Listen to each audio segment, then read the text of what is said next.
Le nombre de filles qu'on voit bien préparées, bien pomponnées, et quand on va souvent chez elles et qu'on voit la crasse, eh ben on n'a pas envie de mettre son biscuit dans le truc. Eh bien bonjour, c'est Pierre-Jean Chalençon et je suis sur Pile Média. They can't see me like Houdini, move discreetly. I go poof. They can't see me like Houdini, Lamborghini. It go poof. Bon bah alors, on va commencer par... T'as-t-on déjà posé un lapin à un rendez-vous? Hier soir. Ça m'arrive assez régulièrement. Et surtout avec le même garçon. Et hier soir, oui, j'aurais posé un beau lapin. J'avais fait une sublime table, j'avais mis des superbes mets, il y avait du caviar, il y avait tout ça. Et en fait, j'ai fait un dîner tout seul et j'ai bien mangé. Cite un truc que tu n'aimes pas, mais que la plupart des gens aiment. Je déteste le pain d'épices. Mais je déteste le pain d'épices. Ah, quelle horreur!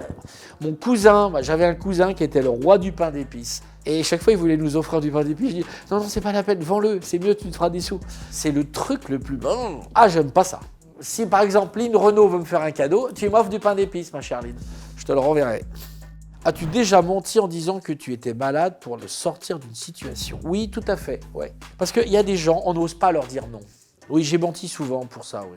En disant que j'avais le Covid. Il fallait en profiter. Oh bah non, j'ai le Covid, vous allez me faire chier. Bande de cons. Oui, je le fais assez régulièrement, ça. Mais c'est plus par gentillesse que par méchanceté, enfin que par... oui, que de méchanceté. Parce que vraiment, je veux pas leur dire, franchement, votre conversation m'intéresse pas, ou dégage, quoi. Le super pouvoir que tu aimerais avoir, c'est de convaincre les gens tout le temps. J'ai l'impression d'être moins pris au sérieux qu'avant. Et c'est étonnant parce que j'ai jamais été aussi médiatisé, je n'ai jamais été aussi célèbre au niveau de Napoléon, de mes activités d'expert, l'importance de ma collection. Et quand je parle à certains investisseurs, ou quand je parle à certaines personnes, j'ai l'impression que les gens... ils doutent. C'est quand même hallucinant. Au contraire, avec l'expérience, on devrait être beaucoup plus apte à dire, putain, on a la référence mondiale sur Napoléon, tout ce que ce monsieur dit. J'arrivais beaucoup plus facilement à convaincre des gens quand j'avais 20 ou 25 ans qu'aujourd'hui où je suis une référence. Voilà, c'est un peu bizarre.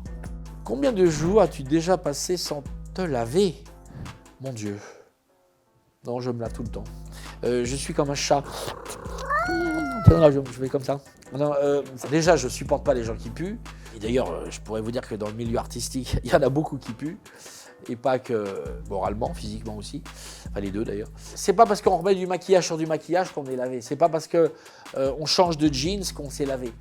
Alors, dans la question propre, j'ai dû éventuellement une fois, parce que j'avais fait une sorte de safari en Afrique, et je crois que pendant 24 heures ou 2 jours, on était dans le désert et on se lavait avec de l'eau. Enfin, c'était une sorte de gant de toilette, choses comme ça, voilà. Mais c'était il y a très très longtemps. Donc, je suis quelqu'un qui suit d'une... Je considère que la propreté, c'est l'image, c'est la reflet de la personnalité, et c'est aussi le reflet de la société actuelle. Voilà. Quelle est ta plus grande qualité? C'est pas une question gentille, ça. Je pense que ma plus grande qualité, c'est la fidélité et l'honnêteté. Et c'est ce qui d'ailleurs m'a fait beaucoup de mal ces dernières années, c'est que je suis quelqu'un d'honnête et qu'aujourd'hui, dans la société où l'on vit, on est prêt à assassiner quelqu'un uniquement pour passer à la télévision. Regardez ce qui se passe en ce moment avec le pauvre Pierre. Si j'avais été peut-être moins gentil, si j'avais été moins droit, je serais encore à France Télévisions et je ferais encore cette émission à faire conclure. Je n'ai plus aucun regret, je suis parti, très bien, j'en avais marre, etc. Quand on est gentil, on est trop con maintenant. En 2023, il ne faut pas être gentil. Si vous voulez réussir, chers amis, je vais vous donner un conseil. Soyez méchants, dégueulasses, et là, vous y réussirez. Quels sont tes pires tues l'amour? Alors déjà, c'est la mauvaise haleine. Vous embrassez une fille ou un garçon, ou ce que vous voulez, s'il n'y a pas une bonne haleine, ça c'est terrible. La transpiration. Alors, la transpiration, ça fait... Oh, mon Dieu. Un jour, je me rappelle, j'avais fait une soirée, j'étais avec 2 très très beaux garçons, et je leur ai dit, écoutez, vous êtes très beaux, vous êtes charmants, mais vous allez prendre une douche. Et étonnamment, tu vois, je vais te dire un truc. Le nombre de filles qu'on voit bien préparées, bien pomponnées, et quand on va souvent chez elles, et qu'on voit la crasse, eh ben, on n'a pas envie de mettre son biscuit dans le truc. Et c'est aussi vrai pour un certain nombre de garçons. L'hygiène aujourd'hui, je trouve qu'en 2023, c'est une catastrophe, surtout chez les jeunes. Quel est ton objectif pour les 12 prochains mois? Je ne vais peut-être pas tomber enceinte, mais j'en suis bien parti, là. Non, mon objectif pour cette année, j'ai vraiment un projet qui est assez avancé d'émission de radio. Et puis surtout, mon gros projet de ces prochains mois, c'est mon one-man show. One-man show, Les Dessous de Napoléon ou La folle histoire du monde, qui va être joué à la rentrée au théâtre de la Gaîté Montparnasse. Ça, j'ai déjà le théâtre. Et pendant une heure et demie, eh bien, je vais raconter l'histoire de Napoléon avec des anecdotes, mais avec de l'humour, avec des touches d'actualité. On va parler de plein de choses. Et puis, je reviendrai sur des éléments de ma vie, sur France Télévisions, sur Affaires conclues, sur mon dîner, des choses comme ça qui me sont arrivées dans la vie. Où il y aura de la musique, il y aura de la chanson, ça va être vraiment un beau spectacle. As-tu déjà pleuré à cause de l'amour? Ah bah oui, ça, oui, souvent. Oui, ça, moi, je suis un artichaut. Que ce soit une femme, d'ailleurs, quand j'étais très proche de Régine, on avait été fiancés quelque temps. Je suis resté 2 ans avec Régine. Mais elle me faisait pleurer assez régulièrement parce qu'elle avait des mots des fois très, très, très durs et elle pouvait être très méchante. 1 ou 2 hommes dans ma vie m'ont fait pleurer, oui. Celui que j'aime encore, les 2 que j'aime encore aujourd'hui. Régulièrement, ils sont un peu... L'être humain peut être assez cruel. Quelle erreur fais-tu encore et encore? Je suis bavard, je parle trop. Quand on me dit il ne faut pas dire ça, vous n'êtes pas au courant. Je suis le mec qui fait le plus de gaffes au monde. Il y a 3 ans, c'était le Covid, on m'invite chez Jean-Marie Le Pen. Et je me dis génial! Il va y avoir des gens, on va pouvoir manger dans un jardin, ça va être super. Et un pote à moi, qui était à France Télévisions, me dit « Va pas là-bas et tout. Tu vas voir, ça va te causer des soucis. » Je dis « Mais non, c'est un cocktail, je vais rester 20 minutes, je me casse. » Voilà, ça c'est des choses comme ça m'arrive assez régulièrement. Je suis un bon gros gaffeur.